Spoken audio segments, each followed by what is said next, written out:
Welcome back to the Bejeweled podcast, where it's boom, Tetris for all. Ladies and gentlemen, I am back. I am the FNF121, and welcome to episode 31 of the Bejeweled podcast. Hope you guys are having a fantastic Friday night or Saturday morning, wherever you are. And today is a very, very special edition of the Bejeweled podcast. Today, just like last year, I'm discussing this year's Classic Tetris World Championships 2024. All the matches, all the crazy stuff that happened all along the way, and for the first time ever, me discussing my experiences while I was in Cali, in Pasadena. But today's edition is also very special. I have a special guest with me as my co-commentator. He's one of the commentators for the Classic Tetris World Championships itself, and a very good analysis of everything CTM, well, at least back in the days. Introduce yourself. Hi, my name is aGameScout. I have a YouTube channel making videos about classic Tetris. I was also at CTWC 2024 and been to CTWC a couple times now, and CTWC 2024 was by far the biggest and most incredible presentation yet. So it's going to be really exciting to get to talk about everything that happened. Indeed, it will be. Ladies and gentlemen, it is another podcast, so if you're watching this on Twitch, well, hi. If you're watching this on YouTube, make sure to hit the like button, subscribe our content if you're new, and if you have not followed aGameScout, what are you doing? I'm putting his YouTube channel at the end of this podcast, and of course you see his credentials and links down there. And of course, ring that bell to notify any title on the channel. Last podcast on the card, top right. With that said, aGameScout, you ready? Yeah, I've been told you put together some fantastic stats about the event, so I can't wait to get into it. For those wondering, I'll be going through the matches, at least some highlights from the matches up to qualifying up to top round of 16, and then round of top 8 and beyond. Oh boy, every single match will be accounted for. I can guarantee you that. With that said, let's get things started. Let me just get this up, and boop. Alright, so here's the thing, for this setup, I'm actually operating three things at once, because because I don't have my 3DS with me, because usually with this podcast I tend to shiny hunt Poiple. Not this time, considering I have another thing to take account for, and that is my Canva. So, for those wondering, aGameScout was able to see the slides I made. There are a total of like 50 slides in total, but for good reason. So with that said, let's get things started. So right out of the gate, I do want to mention about qualifying. I mean, that's the first thing. Any Classic Tetris World Championships goes through qualifying first. And oh boy, standard has been kept quite well. All top 16 with 10 max outs or higher really just proves, I mean, A, the level of play is still up there, and B, you really need to know how to max out with any RNG given. Pretty insane. Yes. This was a really significant year for multiple reasons, actually. So we saw in the past, especially last year, that there was forming a bit of a chasm in the center, where there were players who would have a really hard time maxing just once or twice, like that was kind of their peak, and then there were players that could max multiple times. And so we saw towards the bottom of the gold bracket last year, there's sudden drop-off from players qualifying with about 4 to 5 max outs, so it very quickly going down to just one. And so the cutoff last year, you just had to get one max out and a mid 900k. This year, that threshold where there's that huge leap, it finally transcended from the gold bracket to the silver. So you did have to be able to put up multiple max outs, which meant that players that previously could just focus on getting one or two, well, that wasn't the target for gold bracket anymore. But at the same time, it was the first time we'd ever had a live bronze bracket.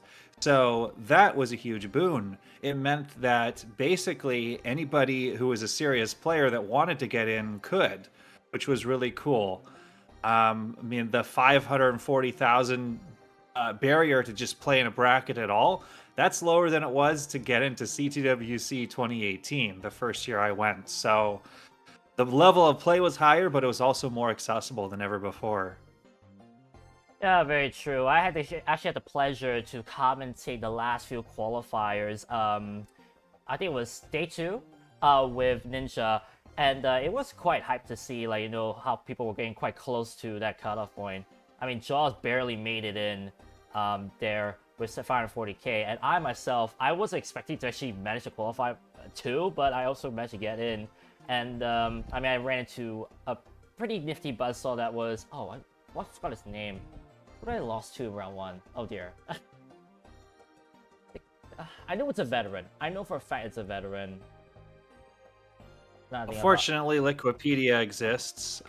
Shout out to all the people who maintain that. So should be able to pull that up and check within just a minute here. Also, shout outs to those who were running the brackets and the qualifiers, because that was where I got most of my info when it came to doing all the stats. Oh right, you went to a. My weapon? There. What?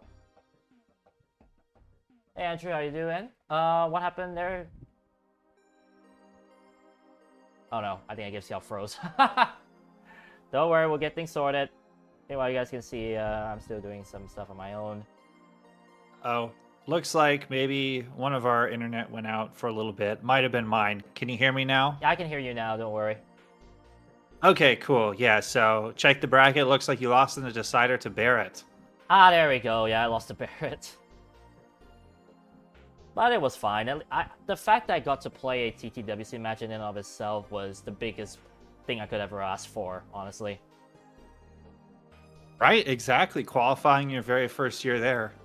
But I'll get to more about the experience in due time.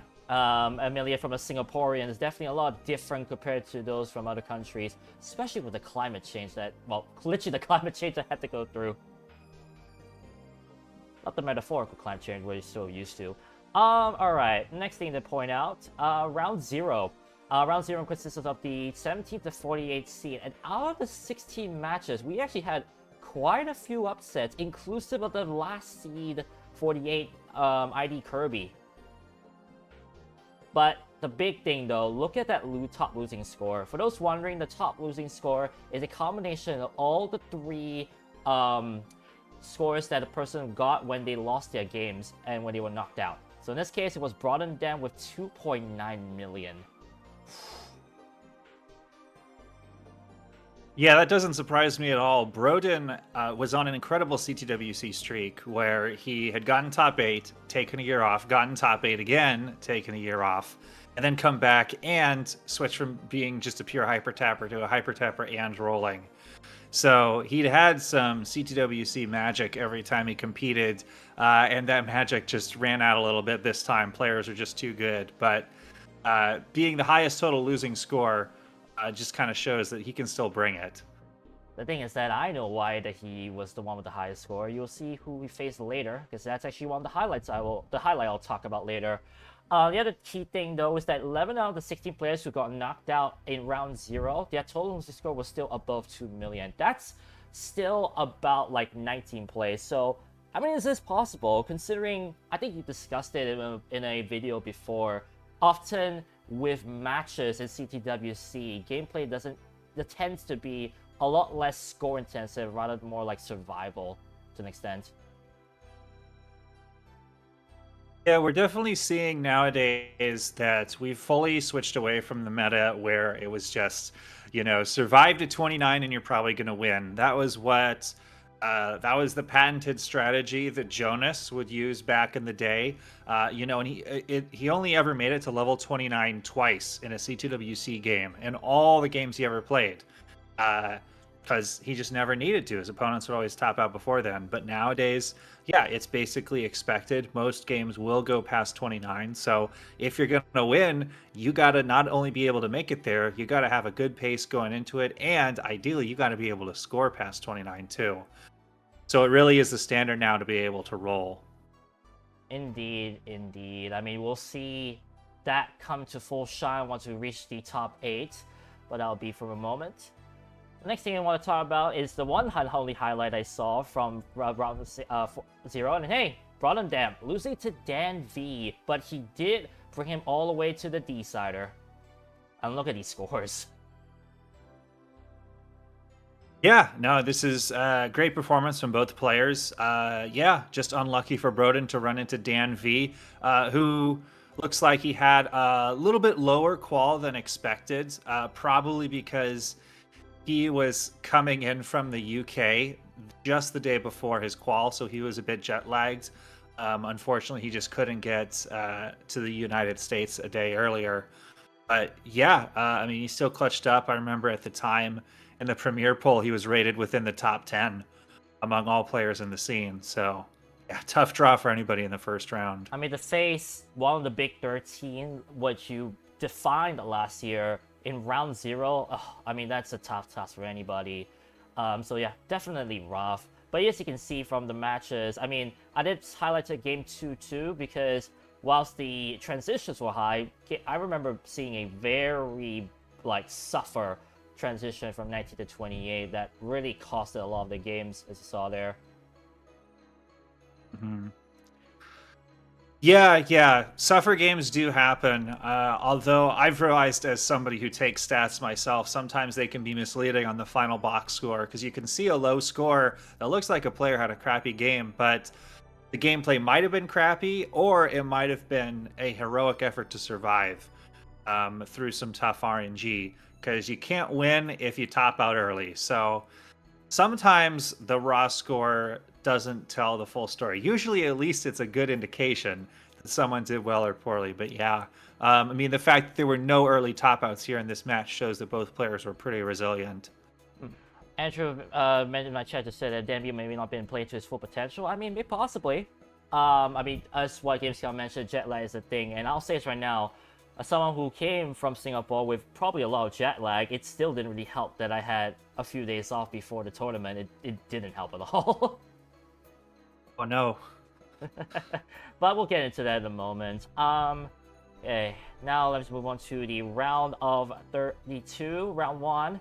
And out of 16 matches, only 2 upsets, and from 2 of the big 13 as well, which shows that no one is safe in terms of the qualifiers. The fact that 2 of the big 13 are in the bottom 16 of the top 32, oof. Yeah, and it's hard to even call Pixel Andy's match an upset. I assume the definition here is seeding. Yes. But yeah, of course, Pixel Andy is a top player. I know he's been dealing with a hand repetitive stress injury for the past couple months. It's actually why he's taken a break from rolling for most of the summer. So I didn't watch his qualifier, but I heard the first hour he was really struggling to get any maxes at all. So he ended up qualifying quite a bit lower than he normally would have. Similar situation to Dan V. And then SV, of course, I mean, 19 is still not too shabby, but boy, the fact that there's so many up-and-comers who have really shown a lot of potential, it's quite crazy to see the stats right there. Highest total losing scores from Coster, 3.3 million, and the big thing, half of the eliminated players with total losing score more than 2.9 million.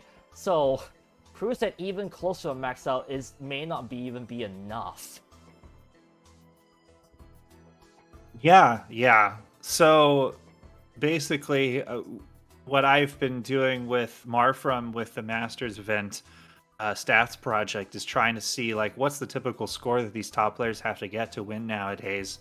And last year, it was basically the tippy top of the scene was consistently scoring 1.2s.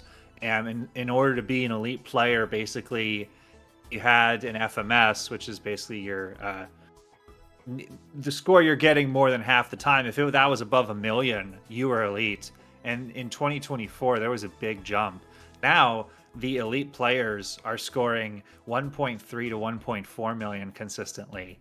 And in order to be in that sort of top echelon of players like Masters event caliber, which would be CTWC top 16 caliber, you got to be consistently scoring 1.1s, which, yeah, often means either really strong pace in a 29 or being able to consistently survive past 29 with rolling.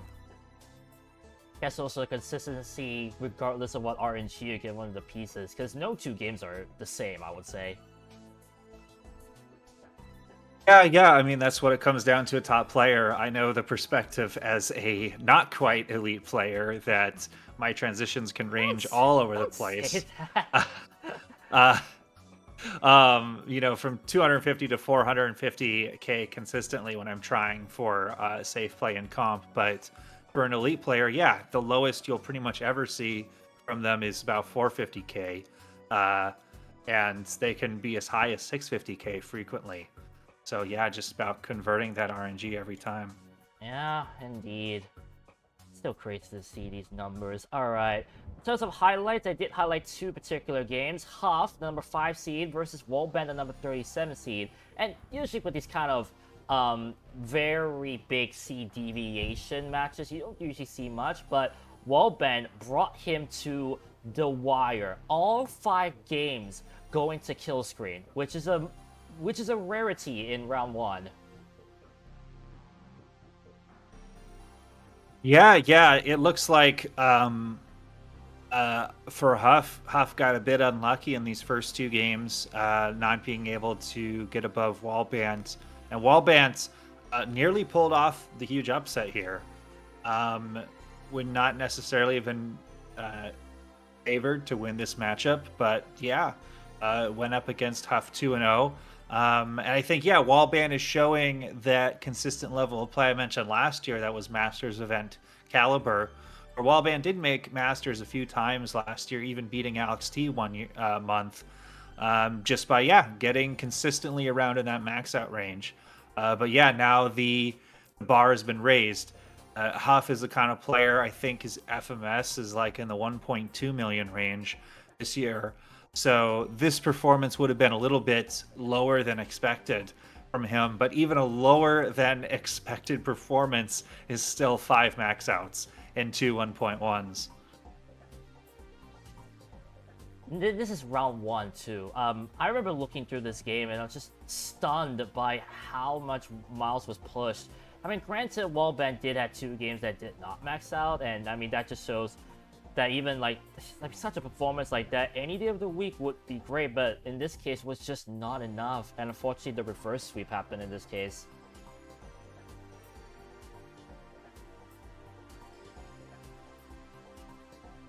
Anyways, no worries. The next one to highlight was a very closer match, Dylan versus Coster. Thought I would just highlight this real quick, because I mean, you can see these scores. Look at the bottom 2 games, and you'll see why I highlighted this. Oh my goodness, yeah, this was the Super Bowl for hyper tappers, or the World Cup for hyper tappers, whatever your terminology is.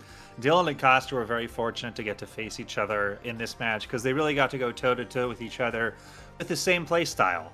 As a hyper tapper, if you're trying to compete at this level, you're at a huge disadvantage. It's the same way DAS players used to be back in the day facing hyper tappers.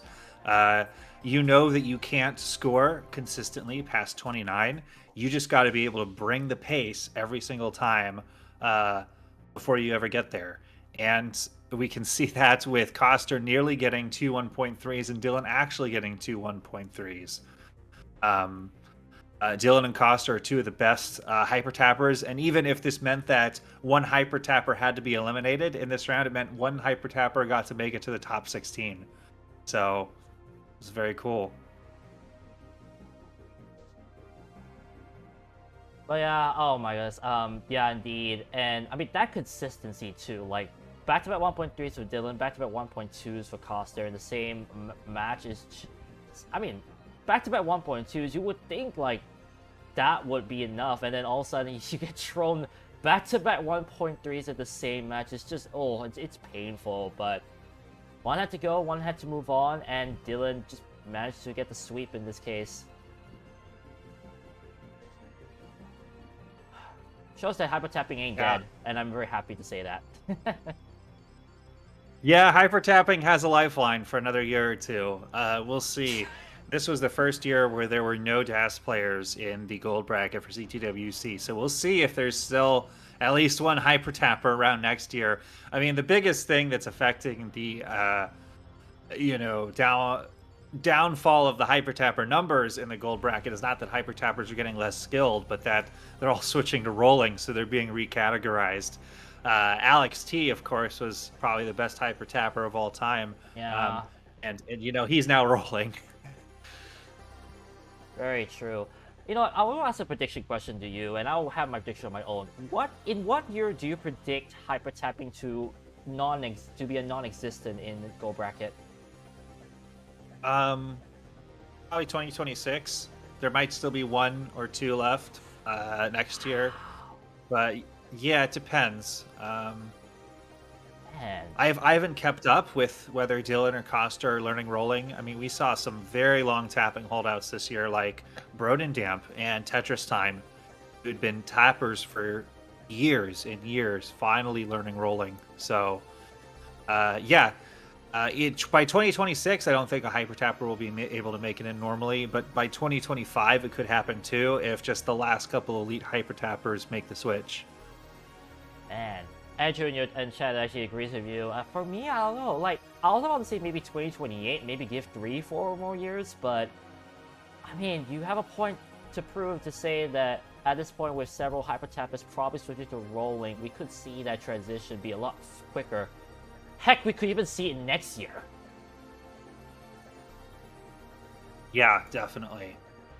Anyways, now moving on to the round of 16 top 16. This is the final day, right? Day 3, if I remember correctly. Yes, the tournament was 3 days long. Yeah. Only 2 upsets. DMJ with the crazy upset, and then Sitnev, which, I mean, you don't usually associate Sitnev with upset, but in this case, with the seeding, yeah, she was lower in this case. See the highest total score. I mean, Dylan.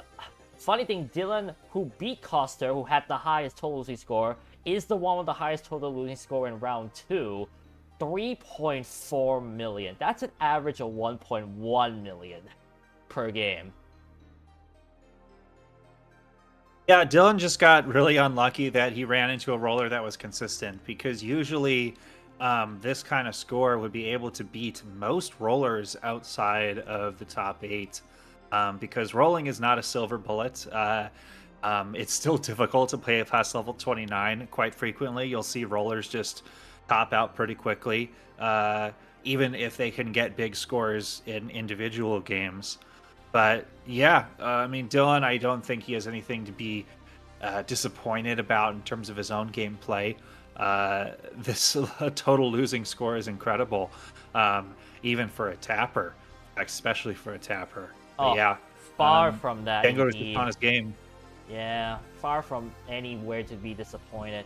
None of the big 13 still in. If I remember correctly, Fractal was still in top 16.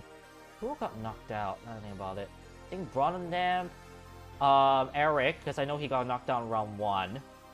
And I know a couple others, but honestly, I don't remember too. This DMJ knocked out Huff, right? DMJ knocked out Huff.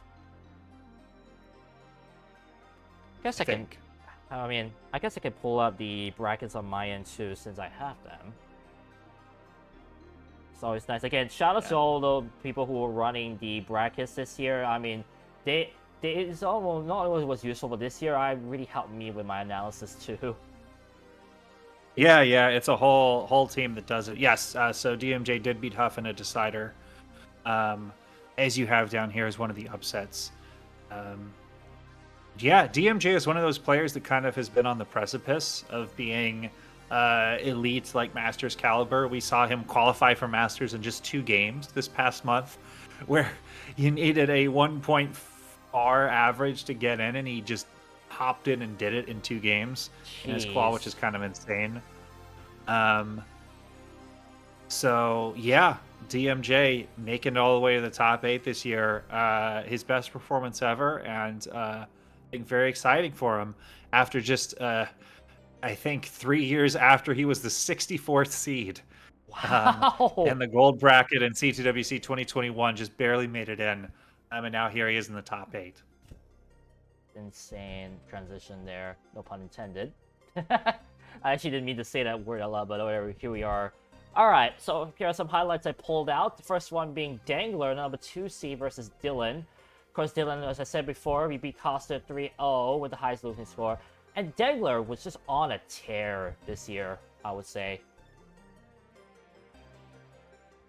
Yeah, Dangler most famous for getting that first perfect max out in NES Tetris history, which I think is one of the last, like, really legacy milestones we've had in the scene.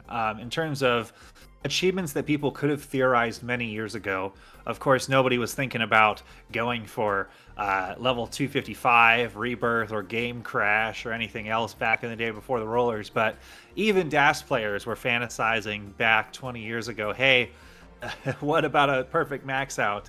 Will that ever happen? Because theoretically, you could do it with DAS, although I don't know if we'll ever see that. But yeah, Dangler showing that one of the oldest dreams of Tetris history was possible. And then, yeah, I remember one of these games, Dylan just had a massive lead the whole game, and then Dangler was just able to storm past it on 29. Just kind of shows the the limitations of tap. I mean, you can do the best you can with tap, but still rollers are going to have an advantage no matter what. I believe that is game 2. I did put here that Dangler had to chase 130,000 points to win a level 36, with inclusive of surviving a 34-piece drop in kill screen. Yeah, that's pretty crazy. I mean, at that point, it's just like, what you gonna do? And here's the thing, that is not the biggest chase down in this tournament.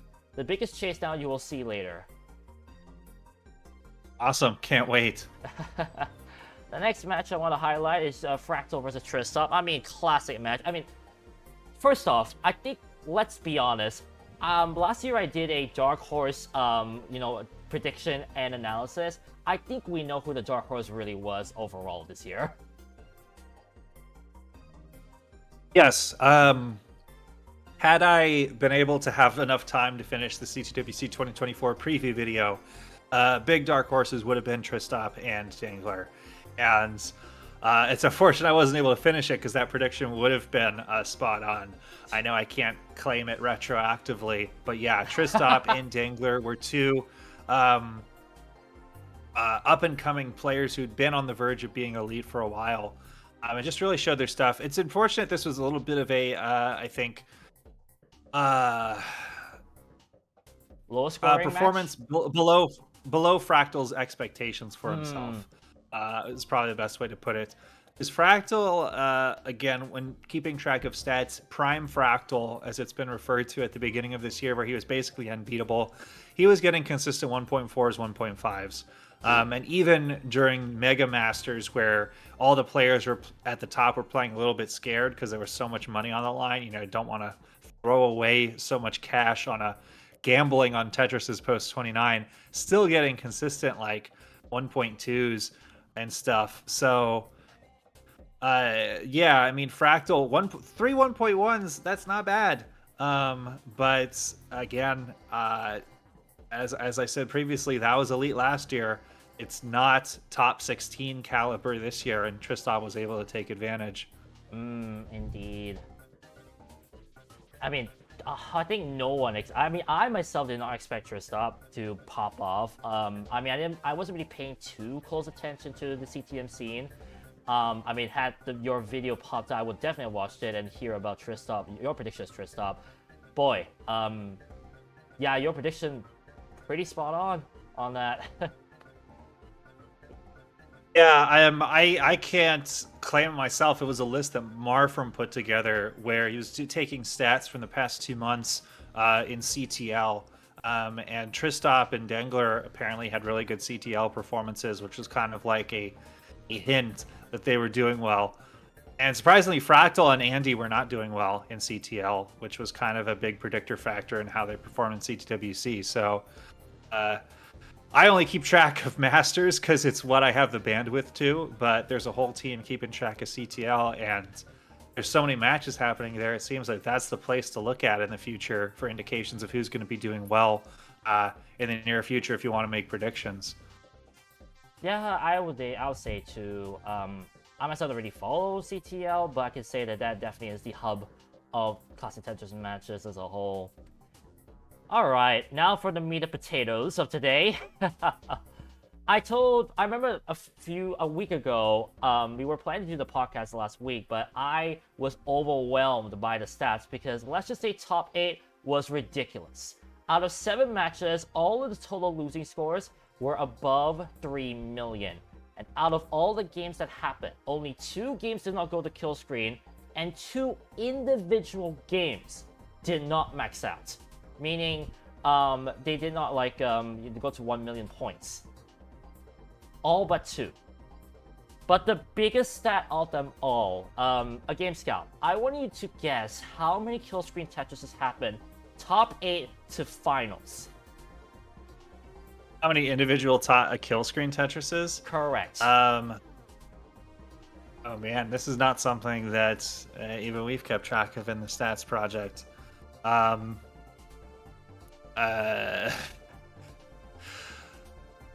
So I'm trying to just figure out in my head what's even a ballpark guess with the total amount of games. So this is top 8. So this would have been 7 games, so about total games 20. I don't know, like 75 to 100, somewhere in there. So you're saying that am I even close? So basically, top 8 semifinals and finals all added together is 75 to 100. Sure, yeah. So what's the actual answer? Okay, before I tell you the answer, I'll just say it right now. When I was waiting for you, I was actually with the other guys, so like Dog, Pixel Andy, Dangler. I asked them the same question. I think Tristop said about 60 something, Pixel Andy maybe 80 something, Dog was 70 something. They were all flabbergasted when I revealed the ultimate number. Oh, hang on. That's supposed to show. Hang on. Can I? Is it showing? Uh-oh. Please don't wait. Uh-oh. It's supposed to show. I don't know why it's not showing here. Oh no, is the slide missing? Uh-oh. Oh, please don't tell me the slide's missing. Oh, Drad, I think the slide might be missing. Well, I'm about to tell you the number. 225. Okay. Okay, cool. Yeah, that's really impressive. Yeah, I haven't seen the consistent numbers for what top players typically get past 29. So that makes a lot of sense. That means that players are getting more individual Tetrises than I would have estimated. And yeah, so that means yeah, in any game they were getting an average of at least like 4 per game. Is that about right? No. At an average, each individual player got 5 kill screen Tetrises on average. Okay. There were 20. All right. Well, 4 was at least close. 225 max kill screen Tetrises within 28 games. That's 56 individual games. That's an average of almost 5 per game. Nice. Which is absolutely redonkulous. Like right. Yeah, there used to be a day when just even getting 1 or 2 was impressive. And all of a sudden, this? Yeah, it makes sense. It's been what players have been practicing for. And especially we know players like Tristop and Alex T can just bring it, and Dog. Oh, you will see them bringing it. As I said, this was the one time I had to delay the podcast because I had to really go through every single game. And you'll see it right now, right here. The first match, Tristop versus the #1 seed, Blue Scooty, which, I mean, after last year, I've been talking a lot about Blue Scooty because it was his debut year. It's funny how this was the first time I discussed about him. But anyways, right here is Tristop's, Tristop, upsetted the world champion. Now he's heading towards the #1 seed. In this case, Blue Scooty did win the first game by a chase down despite a massive Tristop comeback.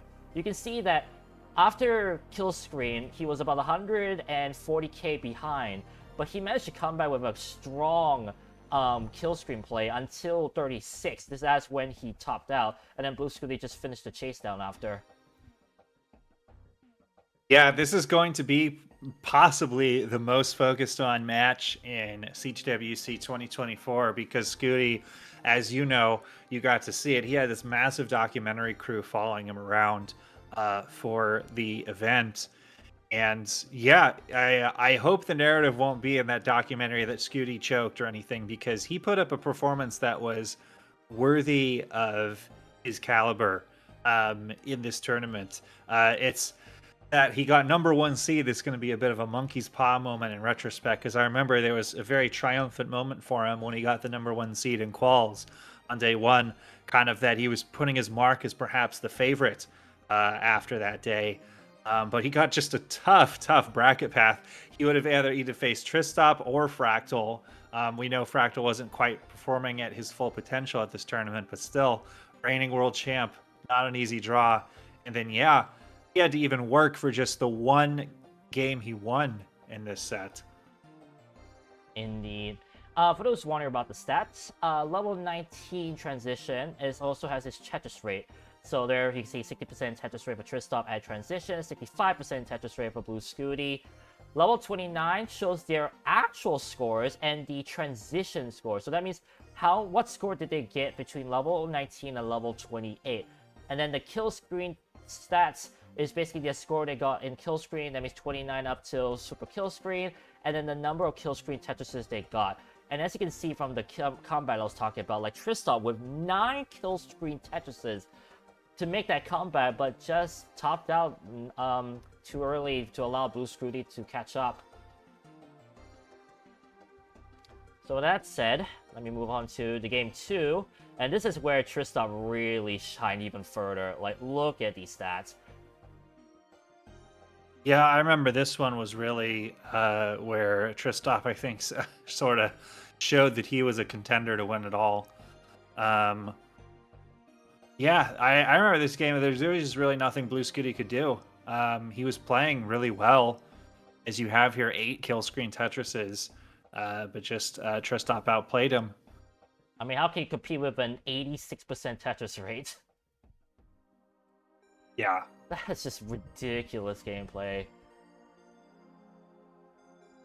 And then, of course, the ending score. I mean, Blue Scooty 1.4 million, but Tristop almost with the rollover. I'm not mistaken. Let me think. Was that the first roll? Could have been the first rollover? I think it could have been. Because I don't think there were any rollover scores beforehand. So he was close. Yeah, I'm not sure. But yeah.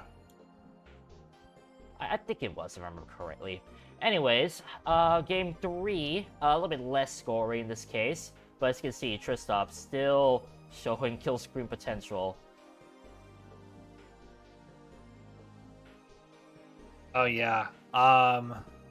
This was just a tough game for Scooty. I think he had a couple misdrops, and you know it's okay for a top player to have one of these games per set. If they bring a really strong A game in every other game, usually that means they'll win the set. But yeah, unfortunately, Blue Scooty just did not have a game to give here against Tristop. Not at all.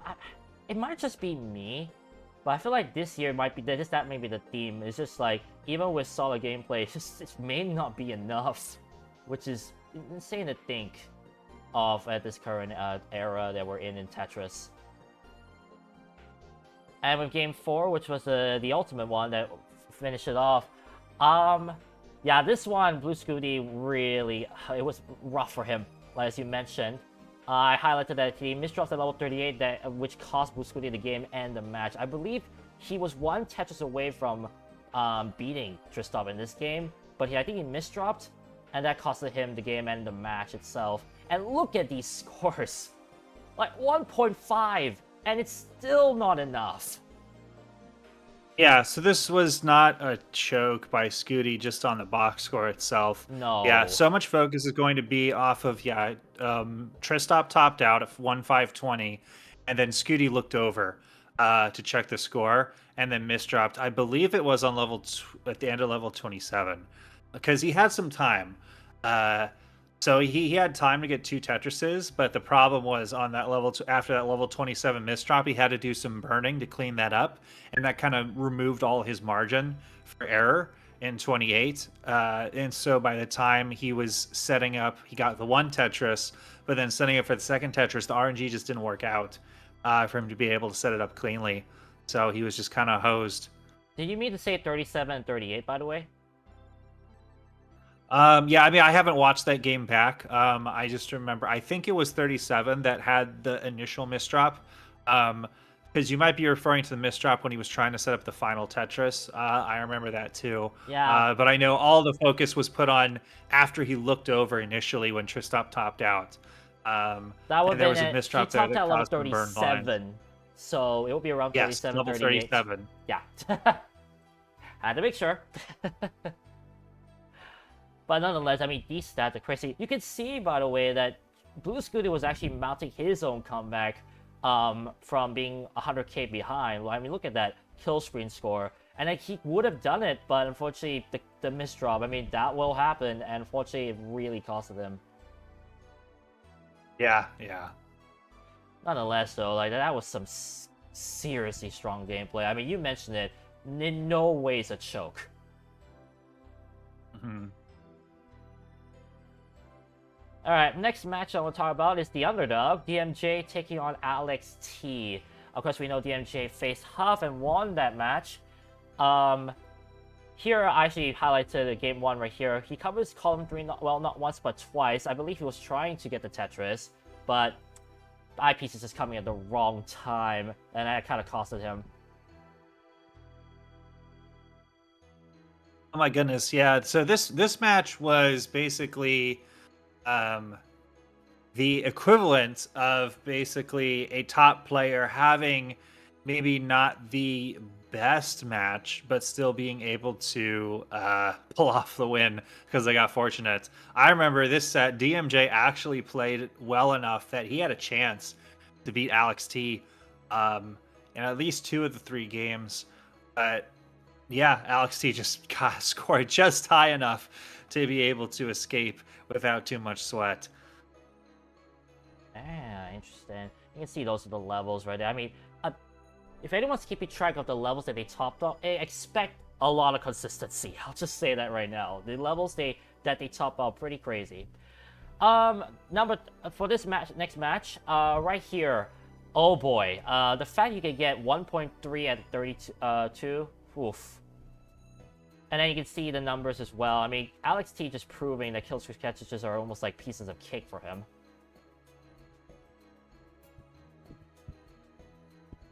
Yeah. And then the Tetris rates, I mean, oh my Lanta. Yeah. Although, yeah, I think this is showing like it was really close. Even just going into 29, DMJ getting over a 1.1 into 29. That's a very efficient 18 and 19. Alex T just sort of was able to snag the game here and not put himself in a risky position of being at 1-1 against an underdog. He could play 19 like 18, so I'm not surprised that he managed to push back that lead that DMJ had, albeit small, to push it to a 65k lead right after. On which afterwards, I mean, he could just bang down kill-streak Tetris easily. DMJ may not have that much experience. That's probably why you see the one kill-streak Tetris he got. But nonetheless, still solid work from DMJ to pull it off right there. And finally... Yeah, definitely. And finally, game 3, I mean, this is a case of what you're gonna do. Yeah. DMJ scored. I mean, this is the game I think DMJ really showed he was elite. Because again, yeah, I think you just needed like 2 Tetrises here at the end to win. Maybe a little more. Well, actually, you can see that Alex T topped out at 36, so DMJ was chasing. Right, and I'm trying to remember how much a Tetris is on like level 38 and something. I think it's over 40,000. So. Yeah, he was within 2 Tetrises of winning here. 46,800. Yeah, so definitely. Just barely, maybe, I think. I mean, close to there. Anyways, he might have needed a bit of a super kill screen gameplay, to be honest, or maybe a few lines before transiting to super kill screen, but it would have been very close, as you mentioned. Yeah, I think we can see it in the stats you helpfully presented here. They both had the same amount of kill screen Tetrises, almost the exact same score post 29. So there, it was basically a dead heat there. I think the key thing for Alex T though to kind of like ensure that he wasn't it almost was impossible for DMJ to catch up. He had a column 3, row 5 kill screen Tetris at level 36. Had he not gotten that, Yeah. which is honestly insane to think he got that kill screen Tetris there, 30-wise, he would have been a lot easily catchable for DMJ. So I feel like that did solidify his reign over Game 3 right there. And I mean, 1.4, I mean, what you gonna do in this case? Yeah, for sure. It's those ability to get those crazy kill screen Tetrises nowadays that really can put one player over the other in crucial situations. I remember when just even any dig at all past 29 was considered remarkable, and now it's kind of expected that you got to be able to pull those off if you're a top player. Pretty much. I can't disagree with that. Alright, Game 3, we have Dangler, the number 2 seed versus Sitnav. Just a reminder that Dangler did crash out top 8 last year against Dog. Having, I think, the only game that did not go into level 19, if I remember correctly. But this year, oh no, he was not playing around. Yeah, no, this was an unfortunate ending for Sudnev, who I think had title aspirations, and of course, I think furthest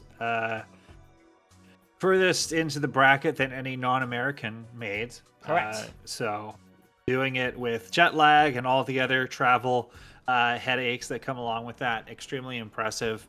But yeah, this was just Dangler's year to make it far. Last year, I think he was he was able to get a fortunate seed because he could just max out consistently, despite not being able to put up high scores consistently in comp, at least relative to the very top peers. But this year he could finally do it. Yeah, 1.256. That is the kind of score that will win you games more often than not nowadays. Very true. I did mention here, though, you can see that Sitnev actually had a TPS misdrop at 229 lines. I mean, that's the last thing you want to misdrop one line before kill screen's transition, because it just makes it all the more difficult to recover that. And as you can see, only 21,000 kill screen. That was just because he had to dig, and unfortunately, pieces were not in her favor to allow for the dig. Mm-hmm. Next one, Game 2, Dangler also taking it, but this was a softer game, if I remember correctly. Right there, you can see 80% Tetris rate for Dangler right there, but look at that. Look at the 19 to 28 scores. Yeah. 19 to 28, let's see. Looks like maybe a little bit of a suffer post for Sinev. And then, yeah, 0 kill screen score. I'd have to watch back this game to remember what happened. Did Dangler top out before level 29? No, Dangler reached kill screen when Sitnev topped out. Okay. I remember that sense. very well. Yeah, I remember that very well because Sitnev had a quite dirty board to insert there, and he just she could not, again, dig that out. And Dangler didn't even need to play any 29 to be able to win that game. Alright, in Game 3, you can see the Sitnev did manage to avoid the sweep. Although, drought heavy game, inclusive of a 56-piece drought at the level 19 transition. We know the infamous line NNO burst into 19, but this was a drought into 19. Yeah, that's pretty crazy. And yeah, I mean, elite stackers, they have to be able to account for something like that happening. It's just about always having burns available, never quite putting yourself in a position where you're vulnerable and need a line in the next, 5 or 6 pieces in order to... I mean, if anyone had any doubt about Sitnev at the time, after losing the first 2 games, I mean, that third game definitely said, like, hey, I'm still here. And fairly so. I mean, look at that. 70% Tetris rate and still having 1.1 into kill screen with a few kill screen Tetrises to boot as well. They did top out a bit earlier. I'm not mistaken, Dangler did top out in this case. But yeah.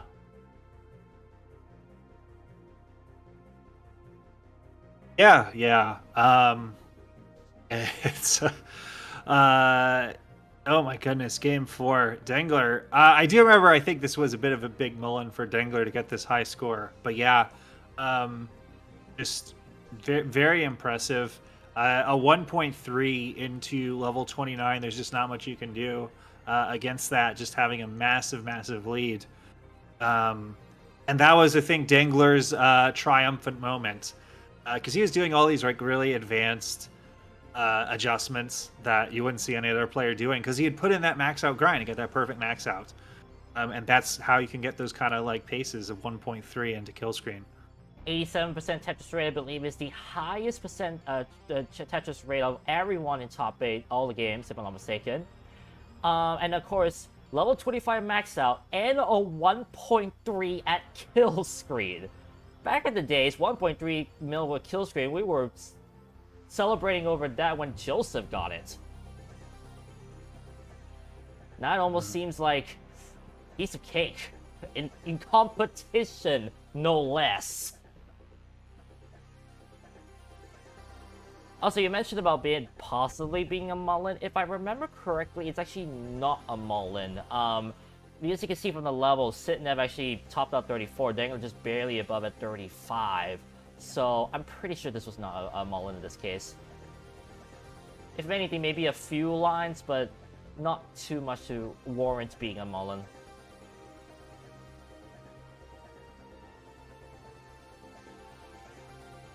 Uh-oh, did I? Oh no, did I lose? I did not lose internet. I think it might be him side again. Yeah, let's try. Oh yeah, he's frozen. He's frozen at his end. Oh dear. Not sure what's going on. I'm frozen? Oh, now you're not. That was weird. Okay. But I'm not sure you heard what I said earlier just now about that game with Dangler. Yeah. Oh, did you hear it or did not? I did, yeah. Oh, okay, so you did hear about it not actually being a mulligan, or at least too much of a mulligan, if I remember correctly. But still, these stats, this shows that Dangler, like, that I feel like, you mentioned it, like, Dangler being a dark horse, next year, definitely watch out. For sure. And our final game is almost like a battle of brothers there. They're not brothers, I would say. Miles versus Dog. I did look at CTM, for those wondering. It's 4-1 in favor of Miles. So actually, Dog has not had a good history with Miles in CTM. But probably not in actual competition, as you'll see in a moment. This was actually a lot less kill screen-ish gameplay, but more so like survival until 29. We see that several hang pieces to the right cost Miles a chance to catch up right here. For a second, I mean, tapping to the right, I believe you made a video about this. It's actually easier to tap to the left. That's why we always built the right hand well in Tetris.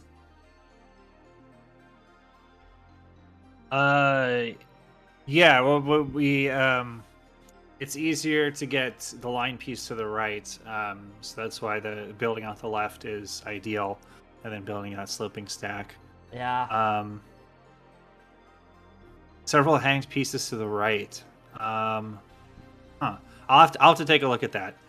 That's interesting. But yeah, CTM record 4-1 in favor of Miles. That's pretty crazy. I remember one of the times Miles made it to the Masters finals. He did beat Dog in the semis, but I don't remember those other times. That's a pretty good record to have against Dog, one of the best Masters players of all time. Oh, indeed. And don't scuff on these Tetris rates, as you'll see in a moment. Okay, we know what happened with Miles and Dog's match. Let's say technicalities happen, and that's why you see a non-existent Tetris rate. Oh, Nestor's champs, yeah. It's a lot of moving parts to wrangle, and unfortunately, Yobi wasn't able to be there in person this year to supervise. So people did the best they could, and yeah, it worked for nearly every game. So kudos to the whole team who put that on. But yeah, I remember this game. It was just Miles just stormed back to win in this game. Yeah, near Needed a bunch of Tetris 300k. at the end and got all of them. Yeah, first thing to point out, I do apologize for that stat on dog side. That should be about 598k, not 474k. That's my mistake. Okay. Secondly, yikes. I mean, to come back 298,000 points in the kill screen, I believe he had like 5 or 6 kill screen Tetrises in the chase down to win against Dog in that game. Like, what? Like, Miles had a clutch kill screen Tetris dirty last year to beat Blue Scooty in Game 3. This year, he comes back from almost 300,000 points to win Game 2. Yeah. Call him Miles the Magician. Miles the Magician. That's pretty good. I'll have to remember that one. That's a great one-liner to pull out on comms.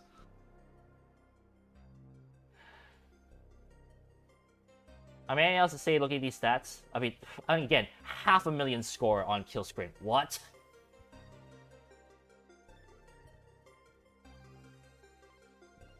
And then another case crazy. and then another case of 1.5 again not being enough.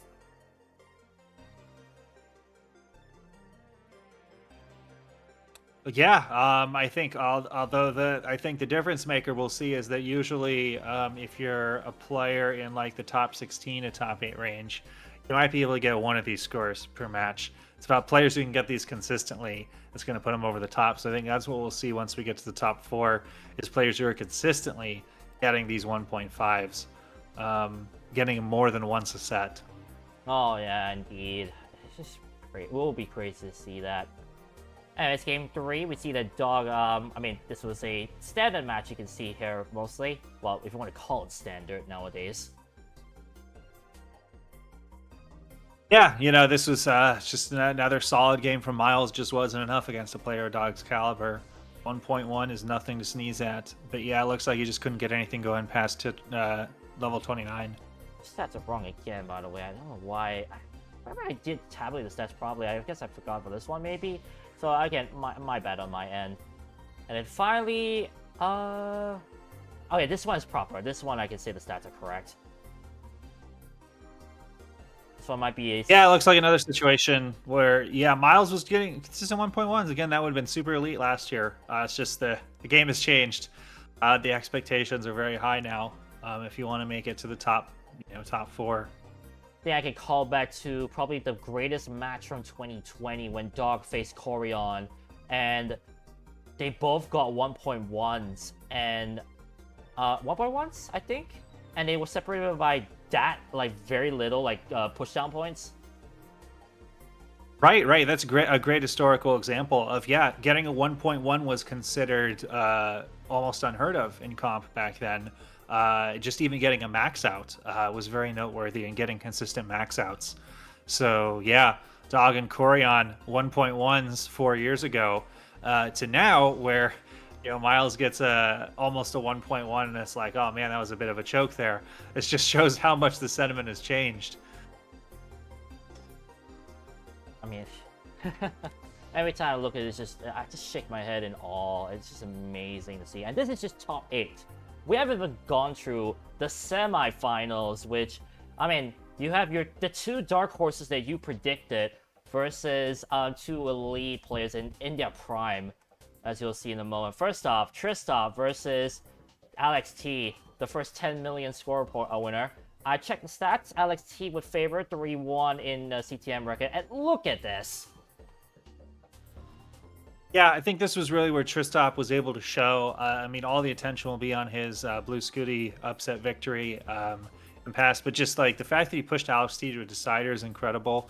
And he showed that he had what it takes, and it's why he's considered a top 3 player in the scene now. He can consistently throw down kill screen Tetrises. And as I think you've tabulated here, this is really cool. This is stats I haven't seen before. But to see that the elite players cannot just throw down 1 to 2, but 4 to 8, even though Alex T 11 kill screen Tetrises. I know, like that's the kind of Tetrises that, as a DAS player, I'm trying to get from 19 to 29 to just be able to max.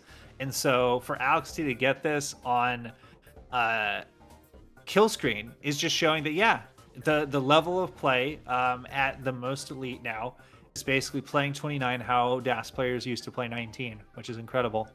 I think the key stat, for those who may have noticed, you look at Alex T's transition score versus his kill screen score, they are almost identical. Like, that stat alone is absolutely ridiculous.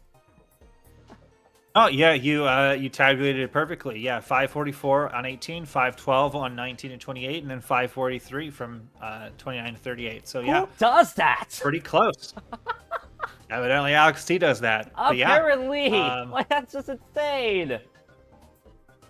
So yeah, I think it's cool that all three sections of the game, I think at the most elite level, are well balanced. The scoring potential is roughly equivalent on all three major sections of the game. Indeed, indeed. All right, game 2. We have this one. I remember this one. This one I would say a bit of a fortunate mishang from Trista, I remember correctly. That cost the game 2. But as you can see the Tetris rate, you can see that Trista really had a suffer 18. Yeah, it looks like he was way behind going into level 19 transition. At that point, you just got to hope your opponent makes a mistake, and it doesn't look like Alex T was making one. I mean, it's Alex T. Let's remember, remind ourselves that, first of all. Secondly, I mean, you're right. With being such a high level now, considering it is the semifinals, you know that your opponent is probably not going to put the let go of the gas. And to have, being like, let me do the math, probably about 6 Tetrises are behind already in transition. I mean, for a fact, you just gotta hope for something. And then, as you said, not often you get opportunity, and in this case, it was not meant to be for Trista in that game. Moving on to game 3, though, we'd see that, this one, Trista managed to take it back, but you can see that Alex actually had a bit of a dig to go through for kill screen, and unfortunately it just did not work out. Yeah. But again, those Tetris rates, again, 68% and then 80% for Alex T. If I run it back, as you can see here, look at that, 67%, 80%, 80%.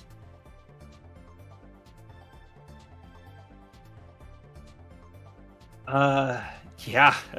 Back-to-back 80%. Just crazy. Casual. Right. And I think this is Tristop, showing that just slow and steady and consistent getting high scores can pay off if you just keep at it. Because Alex T did have a lead going into 29 that was pretty significant, but then Trista was able to come back. Yep, indeed. 1.2s are in that elite territory nowadays, which is crazy to think. Then we move on to game 4. This was a bit of a slower pace in this case, ending at level 31 and 30. But for Alex T, I believe it was a hanged L. I forgot it was the left or the right side. Might have been the right side. Actually, no. That might have been the left, nothing about it. He loses game 4 with that at level 30, so you can see that the gameplay in kill screen is not that big. But then you see Trista almost doing the Uno reverse on Alex T with an 85% Tetris rate after the 280s that Alex got. Right. And this was Tristop, I think, showing why when Marf and I were working on stats for CTWC 2024, just doing the FMS equation, Tristop actually came out number 1. It wasn't Alex T. And it's because of games like this, where Alex T actually surprisingly dropped quite a few, not like straight up bad, but just kind of like mediocre by his standards games in C2WC. Consistency wise, it was definitely within range for a player to beat him. As we saw, DMJ almost took a couple of games off him, and Tristop did take a couple of games off him. So Alex T was really on the ropes here. One loss, and he could have been out of the tournament. But I think the big difference maker for Alex T is how he performed in clutch situations, which is something that stats don't necessarily measure if you're giving them all equal weight. But when we take a look at deciders, which we will get to see with Alex T here, and we'll get another chance to look at a decider later, Alex T really pulled out all the stops when it mattered most. Absolutely. I mean, I couldn't have put it any better, honestly, how you said it. So thank you on that one. And then the last game, I mean, another case of what you gonna do. Yeah, this was clutch from Tristop. 1.464. It's what you want in an elimination game. He did the best he could. 9 kill screen Tetrises. But again, yeah, 11 kill screen Tetrises by Alex T. And a 1.6 again. Mhm. At that Yeah, point, just really solid okay. the whole way through. Yeah, and you see I mean, look at that, 541k kill screen for Alex. That was still his lowest of the 3 segments, and it's still by not that much. And then you look at Tristan with the 1.4, it's like, man, that looks great. But then you look to the right and just see, man. And you mentioned about Alex T clutching when it matters most. I'm now starting to realize what you're saying, and I can't wait to go to the finals to explain that point even further. Oh my gosh, yeah. Yeah, soon enough. And by the way, if you want to count all the kill screen touches they did in total, if I do the math correctly, I'm a fast guy, 48 kill screen Tetrises in this match alone. 48 kill screen Tetrises. That's crazy. I guess that's where that high stat came from. Yeah. For the overall cumulative Tetrises. Yeah. Dare I say this might be the equivalent of what Joseph versus Green Tea was 5 years ago? Yeah, I think you could say that. Tristop and Alex T, definitely. Yeah, I mean, they're considered 2 of the top 3 players right now. And it's funny enough, they're actually playing in Masters versus each other right as we're recording this podcast. Oh my goodness, yeah, they're right. I just tabbed over to check how it's going, and yeah, it looks like a blockbuster. Tristop just got a mid 1.3, and Alex got 1.5. Oh, so it doesn't they're both stop. bringing When it. does it stop? I will never stop. Anyways, that's just crazy numbers to go through, and this is the reason why I had to delay the podcast, because these stats are absolutely ridiculous to track. Anyways, moving on to Dangler versus Dog. I mean, this is a rematch, but instead at a very different position. It's a semifinals, and I mean, things Tourney did not change too much, but at least Dangler can exit this match with his head held high in this situation, and you will see that in a moment. But first things first, I mean, first game, I mean, look at that difference in their scores from level 19 and level 29. You can see the big difference already in game 1. Yeah, I think unfortunately Dangler didn't have his best set here, and even though I remember him pulling out very impressive adjustments and stuff, he might have had a couple misdrops that just slowed him down.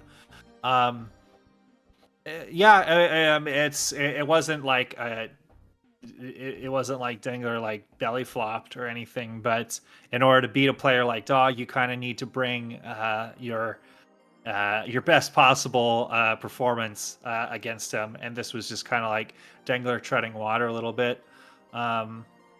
So yeah, just looks like he wasn't able to get anything going and kill screen that much this game. Would you say it's also possibly the pressure of having to face someone that you lost to last year? Yeah, it could definitely be it. Because, SV was in a similar situation. He lost to Dog last year and this year in the top 16. And then Dangler, yeah, lost to Dog in top 8 last year in a sweep. And then this year, similar situation facing Dog top 4. I definitely know there's so many nerves and pressure, and it's kind of a big wild card how that'll affect individual players. It's something you really can't know what it's like until you're up on that stage yourself. Which I experienced just being on stage for a gold bracket of a regional, a pretty big regional this past week. Again, it's like, oh man, the nerves are real. And perhaps you'll be able to talk about that from your experience because you were able to make it into a official CTWC bracket. And indeed, I'll be able to discuss about that too. Also, hi, morning Xavier, how you doing? We're discussing this year's Classic Tetris World Championships 2024. Alright, moving on to game 2. Dog again pulling it off. This time Dangler with a slightly better, pace compared to Dog in this case. but unfortunately, just could not work that 29 well. Right. Yeah, and I think that's the theme of Dangler's match here. It wasn't that he particularly crashed out um, pre 29. He just didn't get stellar paces, but usually you could make that up if you have a really strong post 29. And Dangler just couldn't get it done this game. I usually have like I'll admit that on my side, I used to have like the thing like I feel like 29 is not always everything. You need to still be able to have a good basis, a good foundation in 19, and especially 19 to 28 before you can really build up high. But in this case, you can see 29 sometimes still makes a very good difference, and Dog pulling off 5 kill screen Tetrises, it just made the difference way too impalpable for Dangler. Mm-hmm. And then finally, last game, this one again, another situation where it just did not work out for Dangler in the early part. And as you can see, 40 piece drought ruins the kill screen transition in game 3, and that really is the reason why Dangler topped out early. Yeah, that's brutal. Looks like all 3 games were kind of a similar story for Dangler. He got mid 1.0s, didn't really get a 1.1. Yeah, it's just a testament of how far we've come in this game.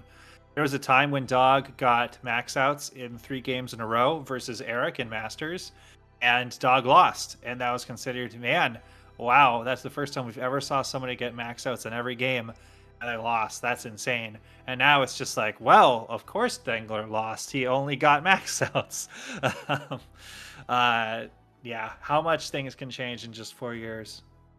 One thing to point out, that should say 29 for both players in terms of the trend, the level that they topped out. Apologize for that error. But yeah, it was just one of those times. I mean, Dangler nonetheless top 4 this year. I mean, that's just redemption, really good redemption from last year after really badly crushing out. So I can say that he has nothing to be ashamed about for this year. But now, you were waiting for it. It's time we see the finals. Dog versus Alex T. I mean, the 2-time world champion versus the first person to get 10 million points in Tetris. Yeah, I think if we couldn't have the Alex Scooty finals, this was about as of a blockbuster of a match that we could get as an alternate. And it was really Dog putting his... I think he's mentioned it himself. This was really significant for his legacy, because up until this point, he was just about tied with Joseph as far as like CTWC legacy. 4 really strong appearances, 2 titles. But Joseph, as we know, effectively retired about 2 years ago. But Dog has still managed to maintain at the top of the scene, not just 4 years, but 5. And having a 3rd finals appearance, I think, broke the tiebreaker in a lot of people's eyes between who they consider the GOATs of CTWC history, with the top 2 in the past being Joseph and Jonas. But now it's basically the top 2 are Jonas and Dog. Isn't Dog top 4 for all 5 years as well, if I remember correctly? Yes, which is really incredible. The only other person to have done that is Jonas. Well, until 2019, but that's just besides the point. Right. But to do it in a 5-year stretch. Yeah. And yeah, the fact that Dog did this in by far the most competitive era of CTWC history. Very true. Just makes it all the more impressive. One key thing to point out, yeah, definitely the competitive scene in this year, this era is so much stronger than it as well. I don't. I'm gonna put away the bias. It's stronger than the Jonas era, and that just proves it's strong. But as much as we say that, we see that even champions can falter at the most unfortunate spots. First game, right here, you can see that Alex T wins this one, but here's where, honestly, I knew what was going to happen. I've had this situation happen too many times when I play. Whenever you're just waiting for that one piece and it finally arrives, and then you misdrop that piece, it often just, it definitely throws you off. And unfortunately for Dog, it really threw him off. He was planning to spin an S piece on the right well, the 2 white right rail, and he missed it, and he caused him to top up early because he had misdraws right after, and he couldn't recover.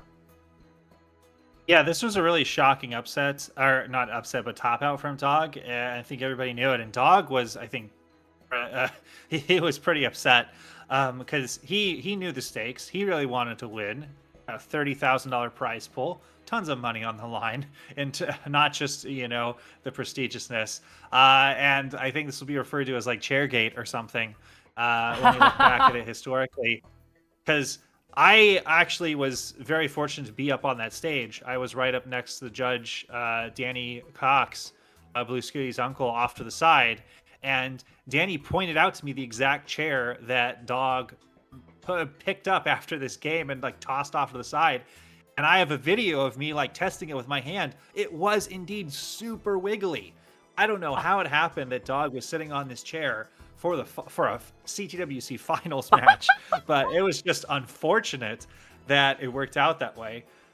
So I think, yeah, Dog, if you ask him, he would attribute those misdrops to the wobbly chair. Chairgate, unbelievable. I actually thought it was just being a joke, like it's just like, oh, the chair, the game, all that kind of stuff. But boy, the fact that it actually is a thing to be discussed about is pretty insane.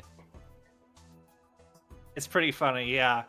Definitely the most interesting CTWC equipment malfunction since the sleep timer gate of 2018. Oh, I will never forget that hilarious moment.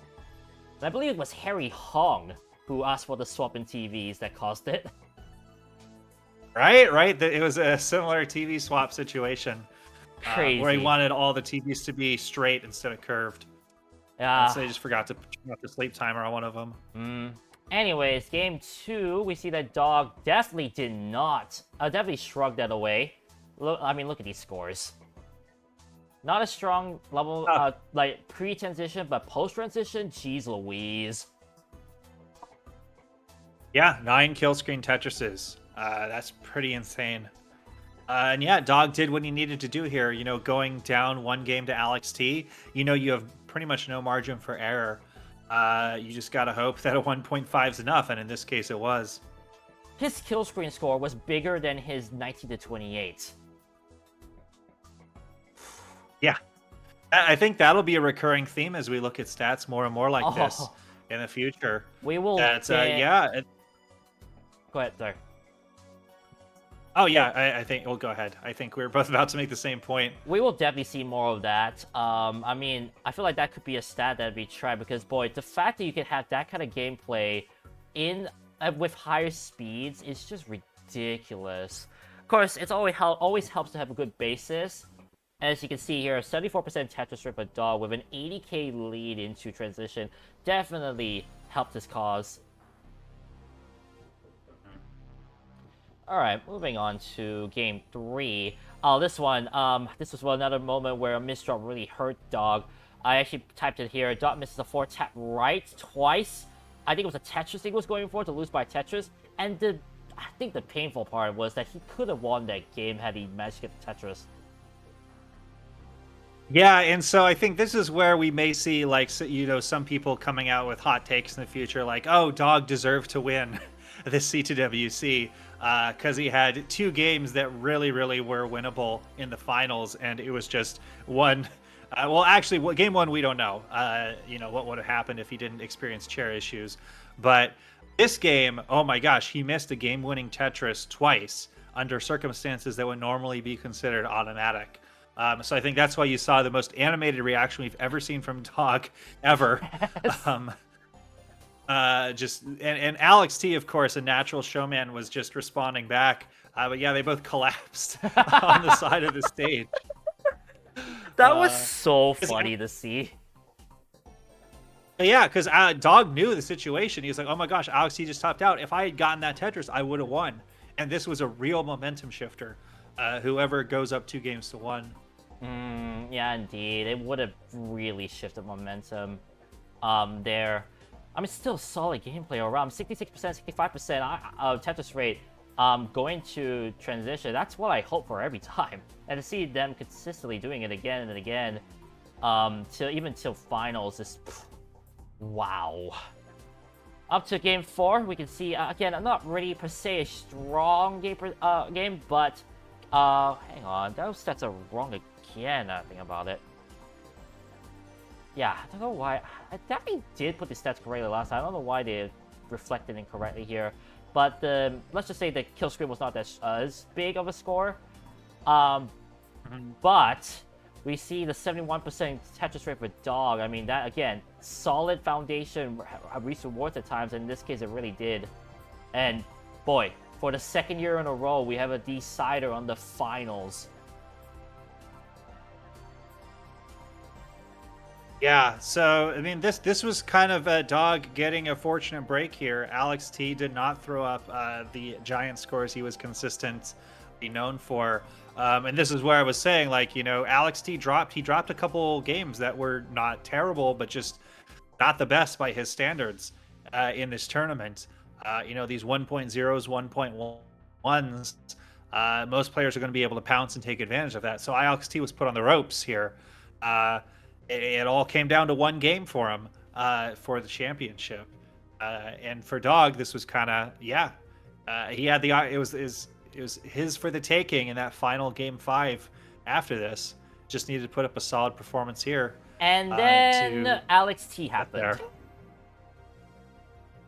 Oh man, that's great that you're able to have these stats here, because showing 13 Tetrises on the kill screen, I would guess that's the high for the entire tied Fractal weekend. last year. Wow, that's incredible. Yeah, Alex T, Captain Clutch.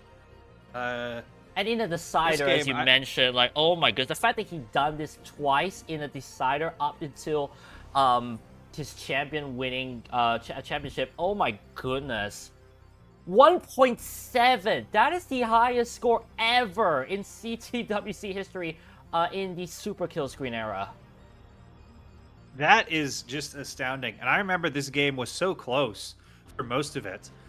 They were just about even, less than a Tetris apart, I think, going into level 29.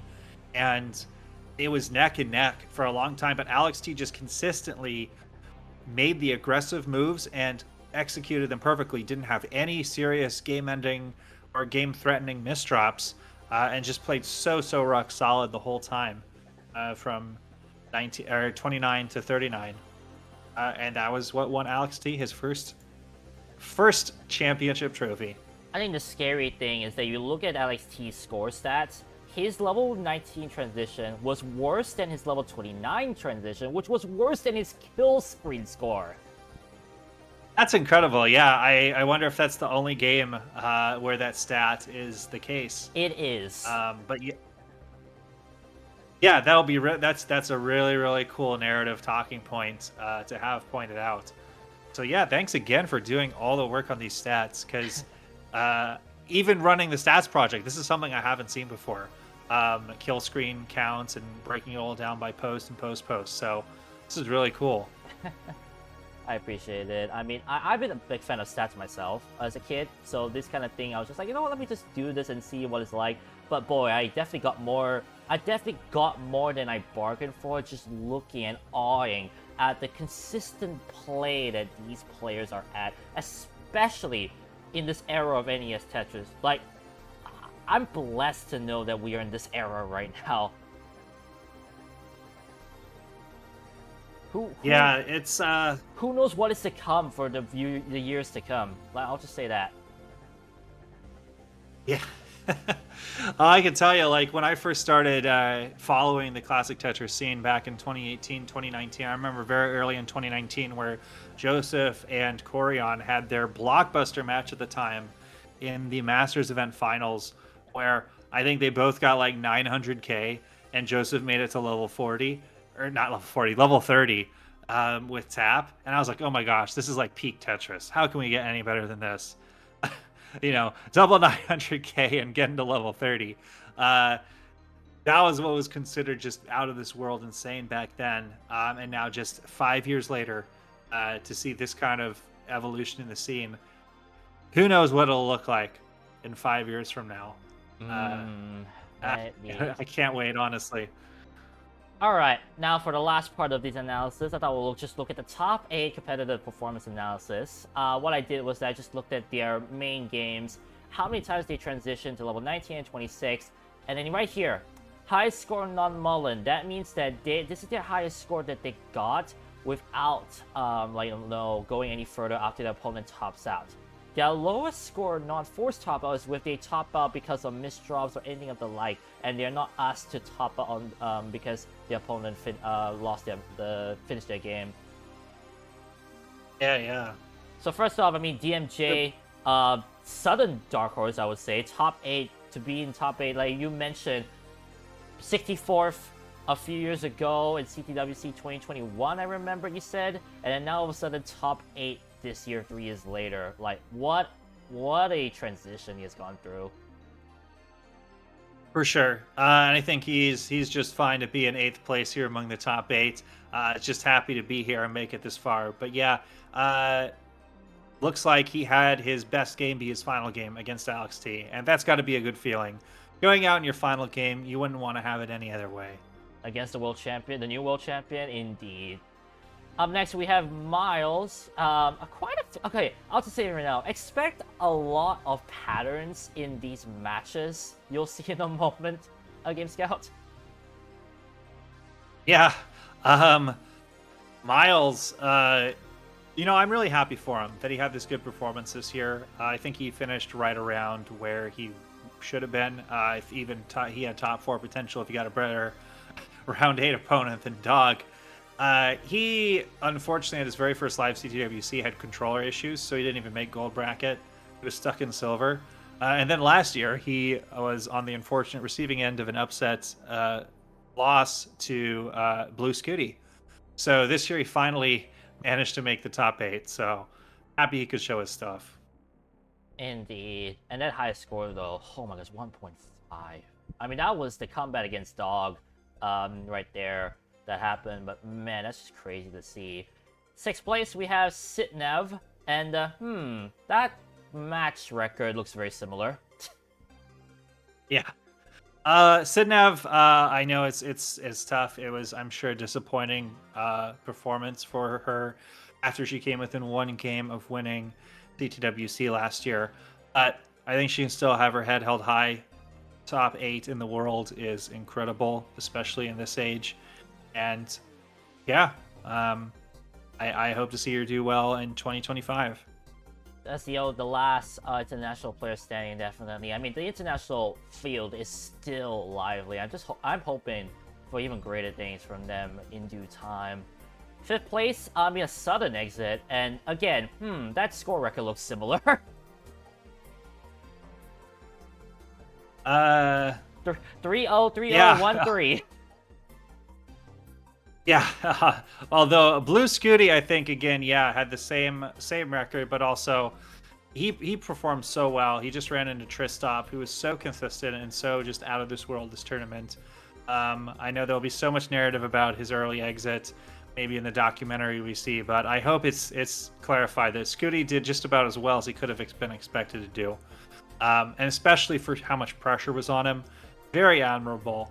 Everything he's handled over the past year. The most press of any classic Tetris player in history. So, yeah. That's a very good statement to put up, yeah.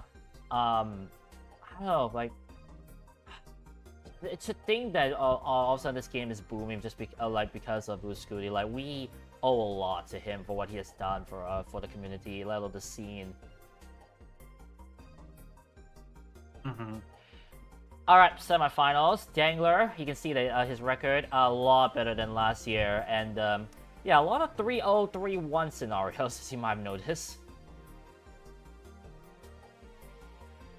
But you can see... Yeah, go ahead. Go ahead. I wasn't going to say anything. Go ahead, actually. Oh, yeah. Well, I mean, this is... Dangler has been... he's in the same generation of players as Blue Scooty. He started just about 2.5 years ago, I think. And yeah, just showing that I know there was a lot of concern from people like a year or two ago, like, oh, Classic Tetris is on a decline. Classic Tetris is even dying, some people said. And I never thought that was the case. But I did acknowledge that we were having less new players than we had in previous years, after the Joseph Saley boom.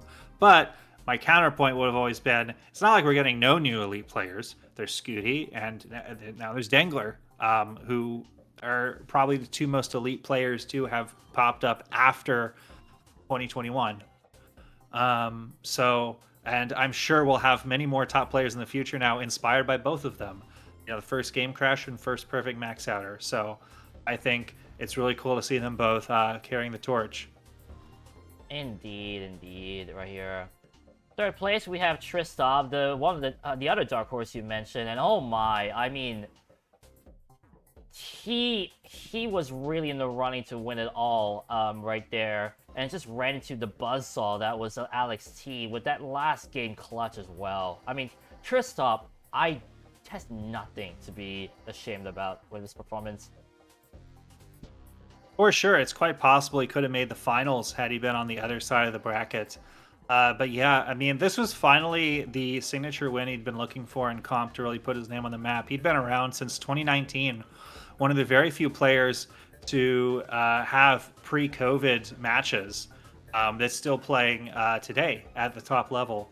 And it was, I think, very telling that after Tristop finally had this clutch performance, he ended up winning 3 regionals in a row after having never won a regional before. So I think Tristop, it's his time to shine, and he'll be a top contender for years to come. Indeed. What another stat that I actually did tabulate, because, well, they asked me when I was in the call earlier, it's like, how many kill screen Tetris I got throughout my tournament, the top 8 and above? Surprisingly, Tristop had more kill screen Tetrises than our runner-up in top 8 and beyond. Oh my goodness. Yeah, no, that checks out. Because, yeah, Tristop had the best FMS of any player in the tournament. Yeah, and speaking of runner-up, Dog, I mean, Dog has nothing to be ashamed about. Granted, yeah, he definitely had games he could have won in that finals, but to continually be top 4 throughout his career is just unheard of. Yeah, I think if there was a go-to debate for CTWC, it would really come down to 2 players at this point: Jonas and Dog. And there's really a compelling argument for both of them. It really just depends on which era you find the most impressive to dominate in. Whether to be the original trendsetter for all of the biggest tropes of the strategies of comp, or to take all those strategies of comp and elevate them to the highest level in the most competitive era. So yeah, I don't know if we'll see Dog back in the finals again, but just the fact that we can say he could be is insane. So yeah, what a performance by Dog. Indeed, what a performance by Dog. And of course, I mean, the Parmesan cheese man himself, Mr. Alex T, claims his first ever Cloud Tetris World Championship. I mean, after the craze that was his 10 mil, getting the bounty of 2,000, I mean, that's another 3,000 in his bank account. Yeah. Alex T, I'm glad he finally had his moment, because similar to Tristop, actually, I feel like he had some tournament wins. He'd won a regional, he'd won some Masters events, but he hadn't quite, he was considered potential to be best in the world. I mean, he just hadn't quite had that world championship deep run yet, so I'm glad for him that he finally had one. Oh, indeed. I mean, for me, I will confess I had a bit of that bias against towards Dar, because he was a good friend of mine. He was the one who started me out in Twitch. If you're wondering about the assets I had when I started out with playing NES Tetris on Twitch, it was all thanks to him. Oh, wow. So I really owe a lot to him, and I actually really wanted him to claim his 3rd win. It was to run against the buzzsaw against XT, and for him to have his clutch final game, I am not upset by any to lose to a 1.7, to lose the entire tournament. I mean, that's nothing to be ashamed about. Yeah. For sure. And yeah, I had a lot of conflicting emotions about who I wanted to win. I think that's the thing about like this scene is that there's so many people I would love to see win, and it's unfortunate that only one of them can.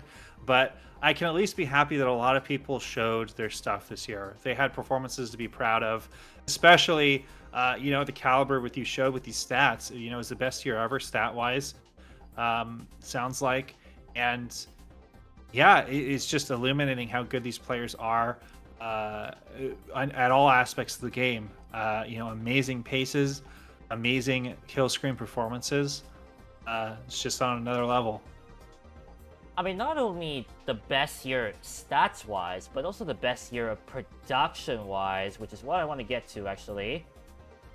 Any thoughts? Any thoughts focuses, of course, our reflections, our experiences, for those wondering. I mean, people have mentioned about it, the most production ever in the CTWC history, with so many camera angles, inclusive, of course, of the, well, at this point, we might as well just call it the foot cam. Yeah, I know. I think there were some notes from the production staff on the behind the scenes of thing. I think they moved away from the foot cam after a few games and focused on these beautiful, well-lit shots that were close up of the players' faces. But yeah, it was really cool. I heard that the documentary crew that was doing Scooty's doc set up all the lighting this year, and it really did look great. Oh, it looked fantastic. Alexei Pajinov 5 years ago, we mentioned like how he really feels like this can be a proper esport finally. I mean, the production this year definitely felt like an esport. Oh my gosh, yeah, that was so cool. We never had Alexei and Hank both there at CTWC before. And to have not only them being like special guests that maybe appear for like one brief moment, but to have them there for a whole day and a half and announce the beginning of the tournament. Man, that was cool to have them up there on stage. You were part of the day zero, you would say, production part. I mean, I know there was a lot of stuff going on, but how hellish was the tech to set up? I probably even wouldn't be the person who would know the depth of it, because fortunately, my role on staff, everything was already set up for me by the time I arrived, because I was the photographer, specifically just for headshots, because we had the incredible professional Gilbert Tang doing the main tournament photography this year. I was just kind of there as a bonus for tournament photography, bonus coverage. So yeah, I just showed up and they had the step and repeat set up for those headshots, which again was just better than what we'd had before. I think documentary crew set up the lighting, and then Vince commissioned a new backdrop for the photos. But for what I can just imagine, having recently worked on my own regional that I co-hosted with Bidwell and Eric and everything in Philadelphia, our local city, is that putting together that much gear and making sure it all works is just a Herculean task. Because even us setting up, I think we had 13 CRTs, just 13 fully working setups. That was already a lot to worry about. So the fact that CTWC has to set up dozens and dozens and dozens all over the place, making sure every single one of those CRTs is consistent, and that Nestris Champs works on all those computers in a program it wasn't designed to be a live tournament piece of software. It was only designed to work online optimally. So the fact that they got it working was really incredible. Yeah. I couldn't imagine how much stuff you guys had to go through just to set everything up. So props to everyone, all the team that really worked hard that Thursday to ensure everything worked out properly. 100%. What were your impressions? I know this was your first CTWC. How does it feel having been there now after so many years of watching online? I'm an atmosphere guy. When I went to Universal Studios at Disneyland the days before, if there's one thing that really captured me a lot, it was really just the atmosphere. Looking around, seeing all the happy like squirms and the frills that I keep hearing. It just really gave me good feelings inside. That was the same when I headed to Pasadena on the 7th. And just to see all those CRTs and then everyone just running around setting things up, preparing for the live streams, all of that, it made me feel so good inside. Not only for the fact that was my first time ever being there live, but also just the atmosphere, knowing that my friends will finally pop up. And I'll say this right now, meeting my friends finally face to face after 3 to 4 years of hanging out with them, and of course you, aGameScout, that was the best feeling I had in a while. Man, I'm glad I got to see you there. It was really cool to see so many first-time people attending CTWC 2024, including you. So yeah, I don't know. Do you have any slides after this? No, I don't. I didn't really grab the photos per se. I did. You know what? Actually, hang on a second. Let me see if I do have a certain asset. I don't usually do this. Please do not. Okay, good. I want to see if I did grab this picture. Oh no, did I not grab it? I know I did grab certain things. Ah, there we go. There's my mugshot. Oh boy, that's so big. Ah? I don't know why. Awesome. So yeah. Yeah, there we go. There's my mugshot right there. That I got thanks to aGameScout, I believe. Yeah. So my final question to you would be, all right, so how is it like playing a match in the bronze bracket? The fact that I qualified, I actually did not realize there was a bronze bracket this year.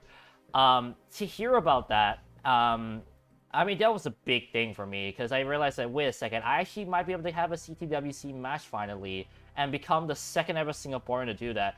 And to hear that I barely managed to qualify for bronze, I was just like, you gotta be kidding me. I actually get to play.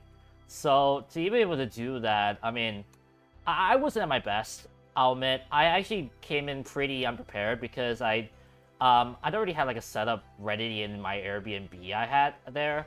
And honestly, I was kind of playing with a disadvantage not having like a table. I know some people have a table to help them with their hyper tapping. I did not have that. But even then, to get a 600k score, to be able to qualify, nonetheless, I mean, I was definitely happy to see that. And to play a veteran too. I think, who is it again at Battle again that I lost to? Barrett. Yeah, I know Garrett's actually a bit from watching your videos and other stuff. To know I get to face someone like him was a big privilege, honestly. And I was not expecting to take a game off of him, honestly.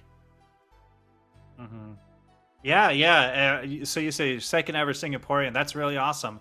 So second ever Singaporean to make a CTWC bracket all after Paul, right? Correct. It may not have been gold bracket, but I will take it. Hey, yeah, for sure, it counts. I'm on that board, having made silver last year or 2 years ago. Patrick, that's what shot is that? That was me qualifying for CTWC. I honestly, my focus faces something else. Anyways, let me just put that aside. As for when honestly just hanging around with my friends, I mean, there were times, day 3 especially, that I would actually be hanging behind the scenes. For those who are curious, and I think it was top 4 and beyond, they actually have the players enter in from the side through like the background. I actually was sometimes on the sidelines cheering them on, walking there. I actually have video of that, which I have not posted onto the internet yet. But in due time, once I have the free time, I plan to finally make the vlogs for when I was there at Pasadena, because the experience of hanging around with friends, and I tell you, it was fantastic to be with them. And if there's one thing I can say right now, Blue Scooty, you're the man. Such a friendly guy. Oh, for sure. I think I also mentioned about commentating with Ninja on the qualify. I actually also got to commentate with Chris Bitwell himself, the lifetime achievement winner this year, and even Fractal, who he joined it because his dad was qualified, was in the match. That's amazing. I remember joking around when I was with him. I was like, I feel inferior. I was just like, man, I'm sitting right next to Tetris royalty, almost literally.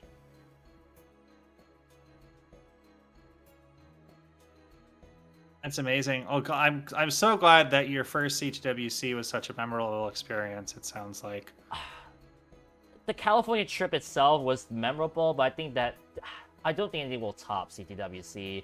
You know, as I said, getting to meet friends finally that I have met online for so many years, finally face to face. You know, being able to chat with them, all that stuff. I mean, it just felt amazing, and I can't thank you guys enough, you aGameScout, and of course the crew, for being so welcoming to me as a very on and off Tetris player. And even now I can say I'm very off. I've kind of retired from the scene and now demoted myself to becoming a restreamer of CTM. But the fact that you guys have continued to welcome me with open arms, it's just I can't thank you guys enough. yeah. Well, thanks again for inviting me on the podcast. Really appreciate it, Leah from Friend. Thanks so much. One of these days you'll get my name right. I'm kidding. I'm kidding. So is it liepinephrine? Liepinephrine. Liepinephrine. Oh my gosh. All right. I thought I remembered that, but I didn't. My bad. Thanks for the correction. No worries. I'm just kidding around because my username is kind of a meme to an extent because of how people pronounce it. Often people will just go by Lepine. Right. I think I did get it right, that one video where I do mention you by name. Mentions my chat said I still failed to get his name correct and I'm a co-com frequently. It's alright, you guys. It's alright. Again, my name is a meme as well. It's alright. Well, with that said, that is going to be it for this podcast. aGameScout, thank you so much for being with me and helping me with this analysis. It was a joy. It was a joy to hear your thoughts about all of this. Absolutely. All right, well, have a great rest of the day, liepinephrine. Ladies and gentlemen, that's going to be it for the podcast. I hope you guys have enjoyed this podcast. Again, if you have not followed aGameScout on his YouTube and Twitch, do it right now. I'm putting the link right now. If you want to subscribe to my channel, click here. If you want to see another playlist, check it out on this playlist, wherever it is right now. Thank you guys so much for watching, but remember, the adrenaline rush is real. This is liepinephrine121 and aGameScout signing out. We'll catch you guys on the next podcast. Or at least, I will. Peace.